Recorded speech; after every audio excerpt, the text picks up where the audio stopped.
আওয়ামী লীগের chapter close করে দিয়েছি বলে মন্তব্য করেছেন হাসনাত আব্দুল্লাহ। জুলাই ঘোষণাপত্র সংবিধানের চতুর্থ তফসিলে অন্তর্ভুক্ত করার পক্ষে বিএনপি।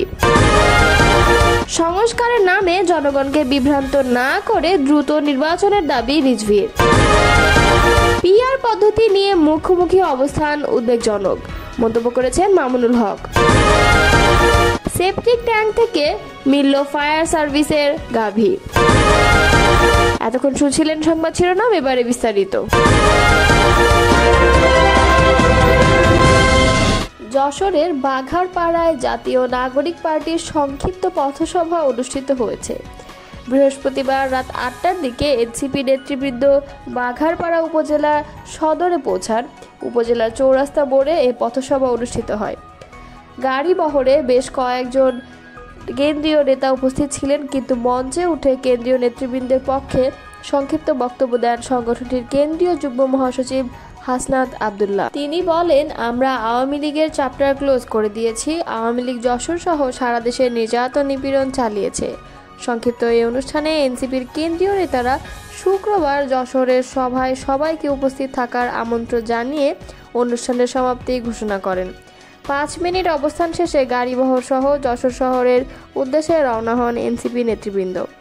শুক্রবার দুপুরে যশোর শহরের কেন্দ্রীয় ঈদগাহের পাশে পথসভা অনুষ্ঠিত হবে এনসিপির উদ্যোগে। দেশের বিভিন্ন অঞ্চলে টানা বৃষ্টিপাতে সৃষ্ট ভয়াবহ বন্যায় বিপর্যস্ত মানুষের পাশে দাঁড়ানোর আহ্বান জানিয়েছেন বাংলাদেশের জামায়াতে ইসলামের আমির ডক্টর শফিকুর রহমান। বৃহস্পতিবার এক বিবৃতিতে তিনি বলেন, গত কয়েকদিনের অবিরাম বৃষ্টিপাতে দেশের উপকূলীয় ও পাহাড়ি অঞ্চল জুড়ে জনজীবন চরমভাবে বিপর্যস্ত হয়ে পড়েছে। বিশেষ করে ফেনী, নোয়াখালী, শরীয়তপুর, চট্টগ্রাম, কক্সবাজার, রাঙামাটি, বান্দরবান, সিলেট, খুলনা, পটুয়াখালী, বরগুনা ও ময়মনসিংহ জেলার বহু মানুষ চরম দুর্ভোগে পড়ছে। নৌকা না থাকায় গ্রামের অসংখ্য পরিবার গৃহবন্দী হয়ে পড়েছে।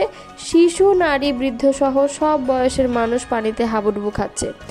বসতবাড়ি, রাস্তাঘাট ও কৃষিজমি প্লাবিত হয়েছে। বিদ্যুৎ ও যোগাযোগ ব্যবস্থা অনেক স্থানে বন্ধ হয়ে গেছে। তিনি আরও বলেন, পানি বৃদ্ধির সঙ্গে সঙ্গে হাঁস, মুরগি ও গবাদি পশুর প্রাণ রক্ষা এখন চ্যালেঞ্জ হয়ে দাঁড়িয়েছে।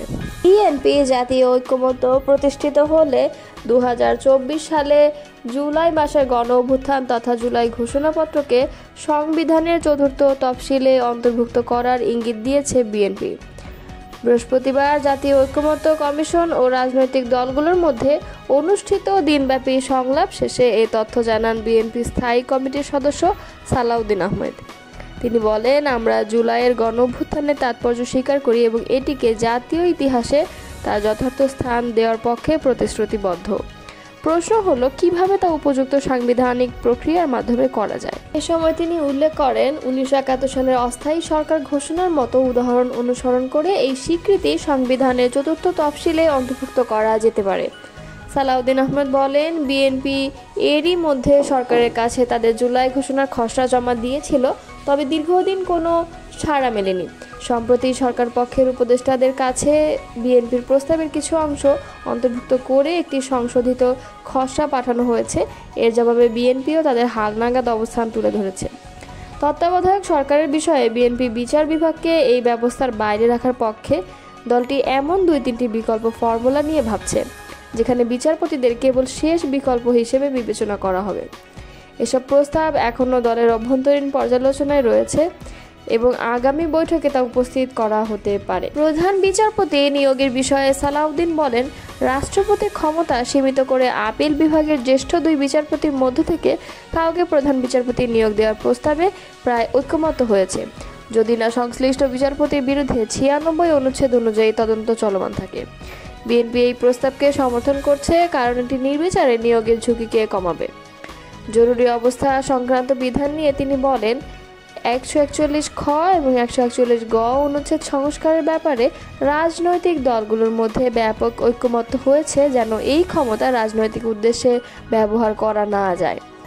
অভ্যন্তরীণ গোলযোগ শব্দটি যুক্তিসঙ্গত ভিত্তি হিসেবে সরিয়ে দেওয়া এবং তার বদলে সাংবিধানিক সংকট, মহামারী ও প্রাকৃতিক দুর্যোগের মতো কারণ অন্তর্ভুক্ত করার প্রস্তাব এসেছে।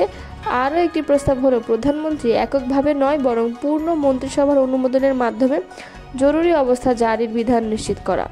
সবচেয়ে গুরুত্বপূর্ণ হলো রাজনৈতিক দলগুলো একমত যে জরুরি অবস্থার মধ্যেও কিছু মৌলিক অধিকার, বিশেষ করে জীবনের অধিকার এবং নির্যাতন থেকে সুরক্ষা অবিচ্ছেদ্য থাকা উচিত। বিএনপি প্রস্তাব করেছে এসব অধিকার সংরক্ষিত থাকবে, তবে যদি সংশ্লিষ্ট ব্যক্তি 47 অনুচ্ছেদ অনুযায়ী যুদ্ধাপরাধ এবং গণহত্যার অভিযোগে অভিযুক্ত হন তাহলে ব্যতিক্রম প্রযোজ্য হতে পারে, বলেন বিএনপির এই নেতা। সংস্কারের নামে জনগণকে বিভ্রান্ত না করে দ্রুত নির্বাচনের দাবি জানিয়েছেন বিএনপি সিনিয়র যুগ্ম মহাসচিব রুহুল কবির রিজভী। শুক্রবার সকালে রাজধানীর নয়াপল্টনে দলের কেন্দ্রীয় কার্যালয়ের সামনে এক দোয়া মাহফিলে এসব কথা জানান তিনি। রিজভী বলেন, এখনও ফ্যাসিবাদের দোসররা রাষ্ট্রের গুরুত্বপূর্ণ দায়িত্বে রয়েছেন, যারা সুযোগ পেলেই আবারও ফুঁসে উঠবে। এসব দোসরদের বিচারে অন্তর্বর্তী সরকারকে দ্রুতই কার্যকর ব্যবস্থা নেওয়ার আহ্বান জানান তিনি। দেশের অর্থনৈতিক অবস্থার কথা উল্লেখ করে তিনি গার্মেন্টস ও কলকারখানা চালু রাখতে প্রয়োজনীয় ব্যবস্থা নিতে সরকারের প্রতি আহ্বান জানান। বিএনপি সংস্কার বিরোধী নয় জানিয়ে তিনি আরও বলেন, বিএনপি চায় সুষ্ঠু নির্বাচনের মাধ্যমে ক্ষমতার পরিবর্তন ও গণতন্ত্রের পুনঃপ্রতিষ্ঠা।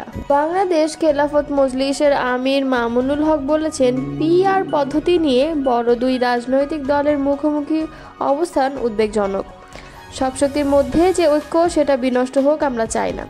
বৃহস্পতিবার বিকালে যশোর জেলা পরিষদ মিলনায়তনে এক সমাবেশে প্রধান অতিথির বক্তব্যে তিনি এসব কথা বলেন।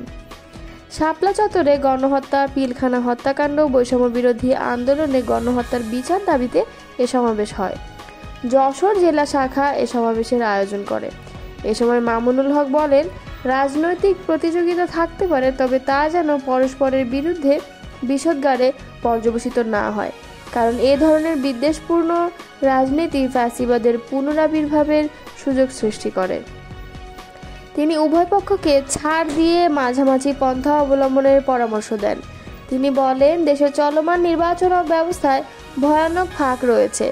এ নির্বাচন পদ্ধতির সংস্কার ছাড়া নির্বাচন হলে নতুন করে ফ্যাসিবাদের জন্ম হবে। তিনি আরও বলেন, যদি ঐক্য বিনষ্টের কারণে আবার সেই স্বৈরাচারী শেখ হাসিনা বাংলাদেশে ফিরে আসে এবং আসার সুযোগ পায়, তাহলে বাংলাদেশের সাধারণ মানুষ আপনাদের ক্ষমা করবে না। মামুনুল হক আরও বলেন, বাংলাদেশের বিরুদ্ধে যে কোনো ষড়যন্ত্র, যে কোনো পরিকল্পনা আমরা প্রয়োজনে রাজপথে রক্ত দিয়ে রুখে দেব। তিনি বলেন, জুলাই অভ্যুত্থানের 1 বছর পূর্ণ হলেও জুলাই ঘোষণাপত্র আজও ঘোষণা হয়নি, যার দায় বর্তমান সরকারের। তিনি এ মাসের মধ্যে জুলাই ঘোষণাপত্র প্রকাশের দাবি জানান।